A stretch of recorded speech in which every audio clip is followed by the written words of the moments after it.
Yo, what's going on? Got a YouTube user out in France. I don't know how to say your username, so I think I can pronounce the first couple of letters.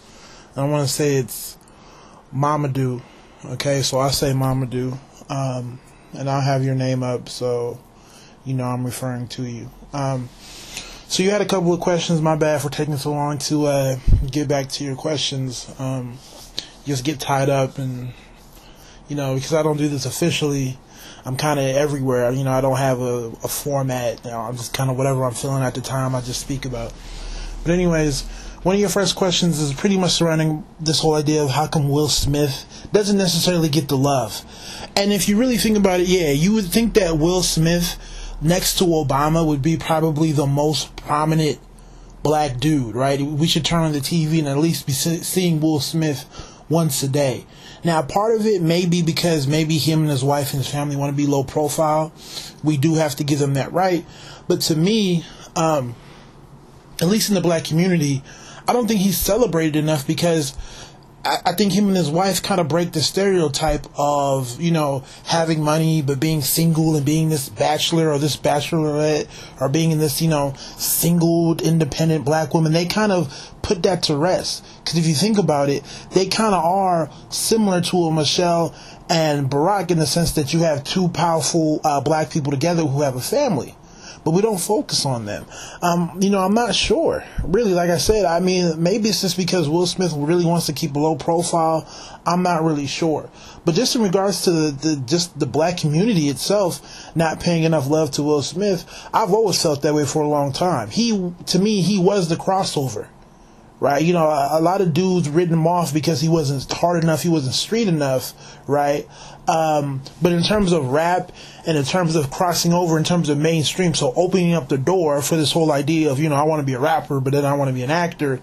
Who did it first? Who was the one to break over? Who was the one to cross over? It was Will Smith. He's the one that pretty much opened up the door to white America in a sense that, yeah, you didn't have to be the dangerous black guy. So to me, him and of course Denzel Washington did a lot to me to this whole idea of at least putting it out there to America that, hey, I don't have to be this dangerous black guy. You're not going to like me because you feel dangerous. So he's very influential. But like I said before, I can see why the black community sometimes doesn't want to promote him or just promote their union, because if you look at what's going on, a lot of black women would rather hold on to this independent type of relationship, and Will Smith and his wife would debunk that. Okay, and as far as dudes who want to hold on to this whole idea, you have to be tough, you have to be street, blah blah blah blah, Will Smith pretty much breaks that. He's a family man. Just in terms of his acting ability, he has great acting ability. I don't think he's a poor actor. I know people will say that's debatable, but to me, he's a wonderful actor. So I'm not really sure. Your question is really good. I just don't know why. I want to believe that it's just him and his wife and his family really want to keep a low profile. But like I said before, a part of me feels like we don't, in the black community, focus on them more, because it kind of disproves a lot of bullshit, especially with this whole idea of celebrity black men or high profile black men don't desire black women, right? He's probably up there in terms of the high profile, right? Who else is above Will Smith? But his wife is black. You look at Obama, up there, his wife is black. So if you think about it, his being, right, throws a wrench in a lot of the ways of thinking that black men have in terms of being street, in terms of credibility, this, that, and the third. And it throws a wrench into this whole idea of, black women being overlooked and black women, not being valued, this, that, and the third. So it's hard, man. I really don't know. I guess maybe I have to put more time to think about it, but, I want to know what you have to say or what other people have to say. And I know you have some other questions. Let me see if I can get to them. Hold on. Let me pause this. Hold on, pause. My bad. I'm trying to work this recorder thing. Is there a pause button? Okay. Mamadou, the second part of your questions. First one was, why does America hate Kobe Bryant? Mostly black America. Well, I don't think people hate. Well, okay, I would say Kobe Bryant's a very polarizing figure to begin with. First of all, he is not outside of the court. He doesn't really do too much. Okay, we all love Shaq. We all love LeBron James. Because he's one of those. Because there are people who kind of are personalities outside of the court as well. But to me, it's the same as Kobe and Jordan are similar in a lot of ways that people don't talk about. Simply because off the court, you don't really know what's going on. But they were both pretty quiet. You don't know too much about what Kobe does. You never knew too much about what Jordan did.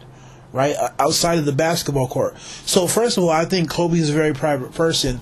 So in a nutshell, that will rub people the wrong way. Oh, he's arrogant, blah, blah, blah, blah. You know, probably so. But at the end of the day, I don't really care what he's doing. You know, on the basketball court, he is what he is. And so most people who know basketball respect him. But the people who are casual fans and people who are into just, you know, celebrities, a lot of people don't because of the whole idea of, you know, him cheating on his wife or all this other good stuff. So there's a million reasons to why people don't like him.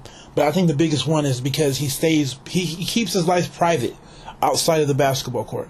And we live in a world now where people want to know where you live, what do you eat, what's in your fridge, you know, the whole MTV Cribs thing. But that's not his style, right?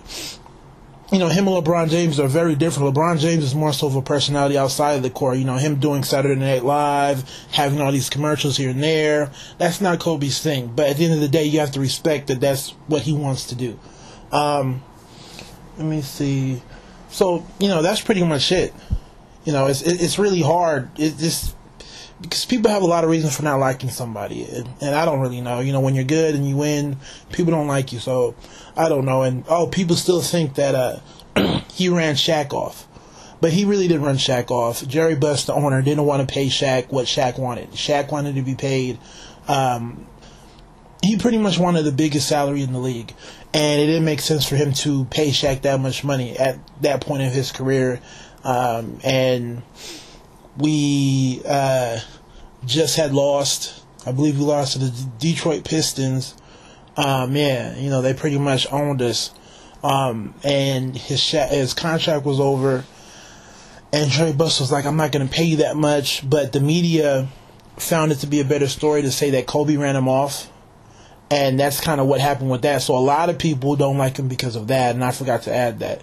But for the most part, it's really tough because most people out here in Southern California, we do like him. But I'm not sure how people feel about him outside of Southern California. And the second part of your question was, let me read it. I was young back then during the three-peat of the Lakers. What was the feeling back then? Do you feel that the memory of the legacy is still alive? I can tell you're a Laker fan. That's a good thing. Man, we won our first championship. I was a junior. I was a sophomore in high school. Then a junior when we won the second. And then a senior when we won the third. I mean, it was crazy. Laker flags everywhere, man. It was paranoia. I was too young, so I couldn't necessarily partake in this, that, and the third. But when we won last year, I was able to, I was at the Staples Center, the championship game, even though the day we won, even though it was in Orlando, I was there in LA. So, people were acting crazy, screaming, setting things on fire. Then we went to the parade a couple of weeks later and we got to see the Lakers and, took a lot of pictures and had a lot of fun. It was definitely fun. The legacy is definitely still alive. And, the 80s Lakers, we won 5. Right now we have 4. And if the way things are going now, if we can pick it up and Andrew Bynum can, play better ball, man, we can definitely win 5 or even more. So the Laker pride and just the memories of that legacy is still there. And you guys don't get it out here, but on our Laker station, the channel that shows our games, they do a great job at remembering the 80s. So they talk about the 80s Lakers when we were winning, right? More than we do when we won the three-peat, because Shaq's still in the league. So it's kind of like, we're not going to promote Shaq and he's playing on the Cavaliers and they're probably one of our greater opponents in terms of winning a championship. So we're not going to, give Shaq all this publicity. But if Shaq was retired, we would still be talking about, you know, when we three-peated. You know, and everybody remembers that shot that Robert Horry hit, so we see that a lot. So we don't forget out here. You know, we were very much the 80s Lakers and the 2000 Lakers. They're very close, and there's no rivalry. You never hear this whole idea of, well, who is better? Magic Johnson is at all our games, and he's probably one of the biggest Lakers supporters that we have. So it's a good look. It's definitely a good look. So, anyways, I hope I answered all your questions in regards to Will Smith and the Lakers and Kobe Bryant. So let me know how you feel. I know this is more of a personal video, but of course everybody else, you guys know the drill. Take it easy. God bless.